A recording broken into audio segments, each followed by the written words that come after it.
Salut à tous, j'espère que vous allez bien, c'est Romain et on se retrouve aujourd'hui pour débriefer cette victoire 5-0 des Parisiens contre Ajaccio où on a vu quelques beaux mouvements, combinaisons, un petit peu de pressing et une belle exécution technique par moment. Évidemment on pense à Sergio Ramos pour Mbappé en deuxième mi-temps, même si bien sûr tout ça est à nuancer puisqu'en face ils sont relégués, ils n'ont pas grand chose d'une équipe de foot et ce genre de match on y est habitué, à chaque fin de saison on les a, Clermont par exemple l'année dernière où on met une valise. Dans tous les cas, Christophe Galtier ce soir continue avec son système à 3 qui lui permet bien évidemment de mieux contrôler la prise de profondeur sur les contre-attaques de l'adversaire, même s'il n'y en a pas eu beaucoup ce soir. Et innovation, nos défenseurs étaient un petit peu responsabilisés, ballon au pied. Danilo sur le premier but, Ramos, comme je l'ai dit, pour Bappé. Au milieu, il enlève Vitinha pour réintégrer Messi et faire continuer aussi Ekitike qui avait fait un bon match la semaine dernière contre 3. Ce soir, il a été en vue en première mi-temps, il a un petit peu baissé en régime en seconde. C'est dommage qu'il n'ait pas son but parce que ces derniers temps, c'est vrai qu'on voit des choses en fait qu'il n'a jamais fait au PSG. Dans l'exécution technique par exemple, même s'il a un rôle un petit peu différent de celui qu'il avait en novembre, décembre, janvier là, j'ai l'impression qu'il fait un petit peu moins de courses besogneuses que Christophe Galtier lui en demande moins, qu'il est plus cantonné à ce rôle de numéro 9 qui marche plutôt bien. Sur les côtés, Ashraf revient dans le 11, pas pour longtemps, puisqu'il a eu un petit peu de nervosité en fin de match. C'est dommage parce que pour le reste, c'était plutôt bon. Il y a eu son cinquième but quand même ce soir. C'est plutôt à signaler en Ligue 1. Voilà. Et puis sur le côté gauche, Bernat, qui a eu quelques bons gestes, notamment ce centre première intention sur le but d'Ashraf justement.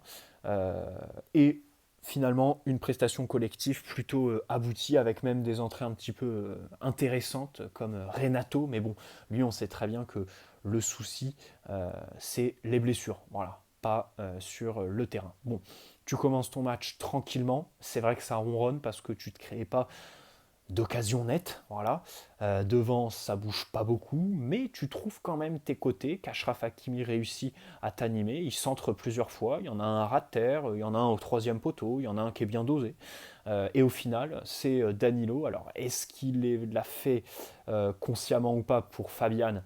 On n'est pas certain, mais dans tous les cas, c'est un très beau but, parce qu'il y a le buteur, alors voilà, le geste extérieur et tout ça, mais il y a aussi Ekitike, bien sûr, qui emmène donc son défenseur sur un mouvement latéral qu'on voit trop peu au PSG. Et aussi, je signalerai le décrochage de Mbappé, parce qu'il emmène son vis-à-vis avec lui, qui, sans ce décrochage, aurait coupé la trajectoire de la passe de Danilo. Donc voilà, mouvement un petit peu à trois avec Ruiz qui commence à bien connaître cette zone demi-espace gauche, ouais, tout simplement, très haut sur le terrain. En Ligue 1, évidemment, c'est à chaque fois contre des petites équipes. Hein. Quand c'était face au Bayern, il est asthmatique au bout de 20 minutes. Mais c'est quand même à signaler. Bon, alors le deuxième but, alors écoutez, les histoires de règlement, je ne l'ai pas regardé. Je suis désolé. Tout ce que je sais, c'est qu'il change tout le temps. Voilà. Et qu'on est perdu. Euh, Ce que j'ai en tête, c'est que quand c'est un autre joueur qui marque à la fin, la main n'est pas déclarée illicite. Si Mbappé avait marqué directement, là, le but aurait été refusé. Après, est-ce que c'est ça ou pas Comme ça peut changer d'un moment à l'autre, je suis pas sûr. Par contre, ce qui est certain, c'est le penalty sur Ekitike un peu plus tôt dans le match. Mais de toute façon, cet arbitre, c'était déjà celui contre Reims, le 0-0 au mois d'octobre, qui avait été déjà bien médiocre. Je pense qu'on tient un des pires arbitres de Ligue 1, si ce n'est le pire. Donc voilà. Ensuite, tu rentres au vestiaire, ouais. Festival de Bappé. Alors, le premier but, je crois que c'est sur le premier but, mais aussi sur le rouge de Hakimi. Messi, alors l'exécution technique en première mi-temps, c'était très bon. Hein. Il a trouvé des ouvertures très très belles pour Bernat, pour Hakimi aussi, qu'il a lancé par moment. Mais quand il est dans la surface, vraiment, faut qu'il tire beaucoup plus vite. Voilà. Tu reprends l'action du but de Bappé. Au départ, le rouge d'Hakimi, c'est une faute sur lui parce qu'il déclenche trop. Enfin, il déclenche pas. Faux. Alors, est-ce que c'est de l'altruisme? Est-ce que c'est aussi son âge avancé? Mais bon, on dit ça à 3 matchs de la fin de son aventure au PSG. Je sais pas trop ce que ça vaut. Le deuxième but d'Mbappé est magnifique parce que, bah en fait, Ramos, là, ce soir, il a fait des choses, ça faisait très longtemps qu'on ne les avait pas vues, hein. Les renversements, j'en ai un sur Achraf en première mi-temps, et puis là, le ballon fouetté, voilà, pied en rupture pour Mbappé, ça m'a rappelé les buts que mettait Mbappé il y a 2 ans sous Pochettino avec, je crois, bah, Marquinhos, quoi, à l'époque où il avait de la personnalité. Herrera aussi, je crois qu'il le lance aussi à un moment contre Saint-Etienne, donc ça fait plaisir. Et puis ces volets que Mbappé commence un petit peu à maîtriser. On se souvient de son but contre la Juve en septembre, donc c'est plutôt pas mal de le voir marquer un très beau but puisqu'on a carrément entendu les filets. Et puis le cinquième, bon bah c'est un contre son camp. Voilà, un PSG sérieux qui à la perte a été très concentré pour le contre-pressing, avec, comme je l'ai dit, évidemment le système à 3. D'un côté, ça te permet de gérer la profondeur, surtout avec tes défenseurs qui ne sont pas forcément rapides ou explosifs sur les premiers appuis, euh, même si ce soir Ajaccio avait peu de qualité offensive. Mais de l'autre, évidemment, ça t'enlève un joueur haut sur le terrain. Donc tu dois demander à tes centraux de soit développer leur gelon, soit porter le ballon pour aller fixer. Et du coup, si de l'autre côté tes pistons collent la ligne, normalement tu trouves des circuits de passe, des angles assez facilement. Et ce soir, c'est évidemment ce qui s'est passé. Danilo a récupéré des ballons assez hauts. De toute façon, ça se voit que c'est le défenseur le plus en confiance cette saison. Ramos, comme je l'ai dit, beaucoup de gelons. Alors, c'est marrant parce que lui, Ruiz et Kitike aussi, euh, les voir performer à l'approche du mercato, bon, ça peut pas t'enlever ce petit a priori, hein. Et Kitike, je pense qu'on lui a offert le routard sur Francfort-Le Main cette semaine. Ramos, il a dû voir qu'en Arabie Saoudite, bah, il n'y avait pas grand-chose à faire, hein. Sa femme, elle a dû lui dire mon coco, je préfère rester à Paris. Du coup, ils se sont un petit peu mis au charbon, quoi. Parce que vraiment, bon, voilà, ils font un bon match ce soir, hein. Et Kitike, dans l'exécution technique en première mi-temps, il fait une espèce de roulette où il décale après, je sais pas si c'est Marco ou un autre. Et là, je me suis dit, bah ouais, en fait, ça, on l'a jamais vu faire ça, hein, au PSG. Et donc, c'est plutôt pas mal. Même si, à un moment donné, là, il y a eu un petit quart d'heure où il s'est un peu emmêlé les pinceaux à trop garder le ballon. Ça a agacé un petit peu ses coéquipiers. Ruiz fait encore un bon match, hein, assez haut sur le terrain, très disponible. Verratti, alors pas au niveau du match contre 3 la semaine dernière, à droite aussi, sur le côté d'Ashraf, là, dans son double pivot. Mais bon, plutôt un bon match, hein, évidemment.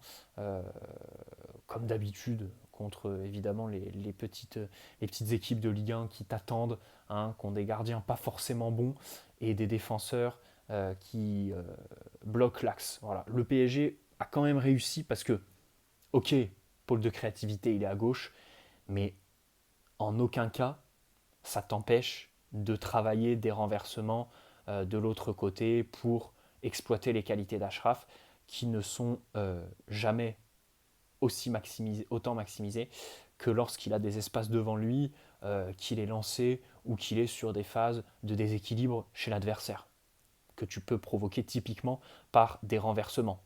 Voilà ce qu'un coach compétent, tacticien, aurait travaillé au PSG cette saison, hein, parce que Galtier évidemment attend euh, l'avant-dernier match.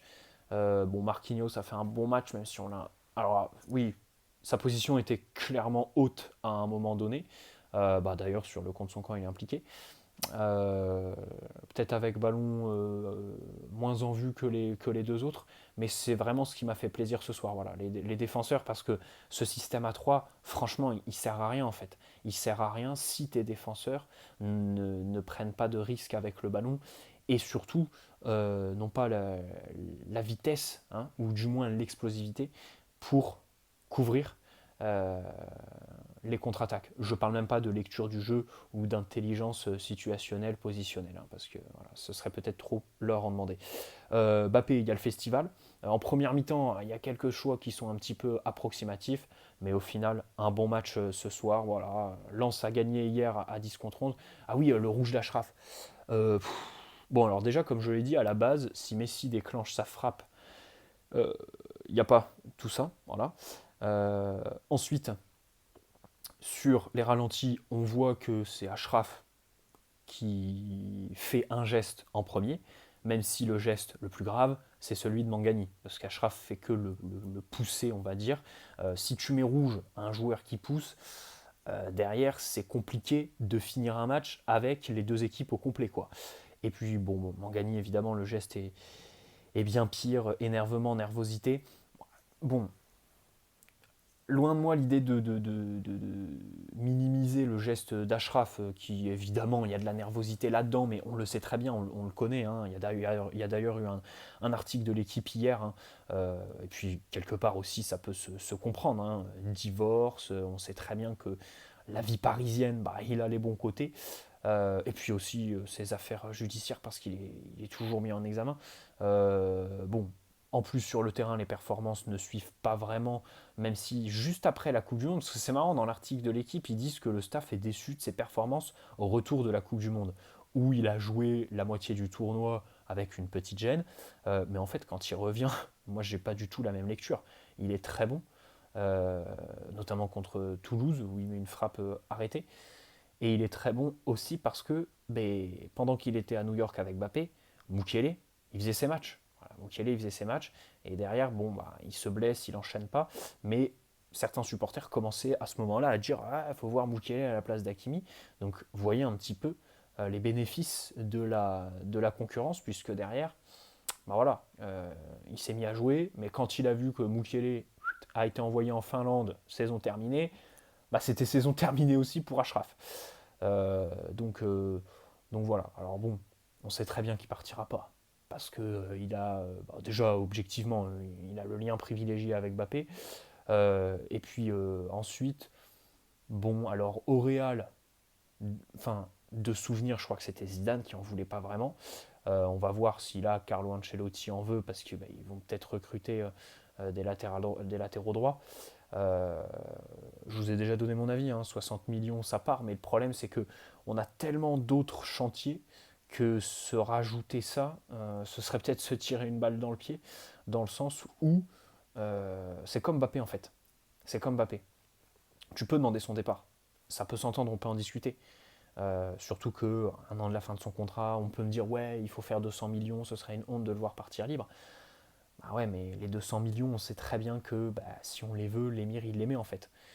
Et que si Mbappé part, qu'on les fait, ben c'est pas certain que la direction les réinvestisse intelligemment quoi. Je vous rappelle qu'à la tête de ce club, bon, on n'a pas les, les meilleures voilà, orientations possibles. Hein. Et puis en plus, je me dis en fait, il vaut mieux prendre les Qataris dans leur orgueil avec un Mbappé qui part libre plutôt que de les voir accepter, chose qui ne se passera jamais de toute façon, objectivement, accepter une offre. Bon bref, ceci étant dit, je pense que les deux resteront cet été. C'est pas plus mal, mais il faut vraiment qu'Ashraf se remette au football et arrête un petit peu avec sa nervosité parce que c'est dommage ce soir, voilà, son match, bah, il a touché un gros volume de ballons et il les a bonifiés. Il a réussi à centrer, il a réussi à être là sur les seconds ballons, il a réussi à contre-presser. Alors que sur les autres matchs, je crois qu'il y a des matchs où il y a plus de 100 ballons, mais si tu regardes tous les ballons qu'il touche, bah en fait il y en a très très peu qui sont bonifiés quoi. Ce soir c'était pas le cas, donc évidemment c'est à mettre à son actif. Bon bref, on va pas trop s'éterniser sur les matchs de fin de saison. Hein.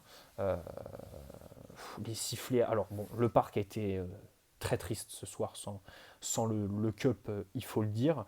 Euh, les supporters de Messi, évidemment, ça, c'est assez ridicule. À un moment du match, je crois que t'en vois un qui a un maillot de Messi qui le montre au reste de la tribune. Bon, bref, on sait pas trop ce qu'ils foutent. Euh, et puis surtout les applaudissements en même temps que les sifflets, c'est un peu pathétique quoi. Pathétique parce que c'est bon, à un moment donné, il faut le lâcher.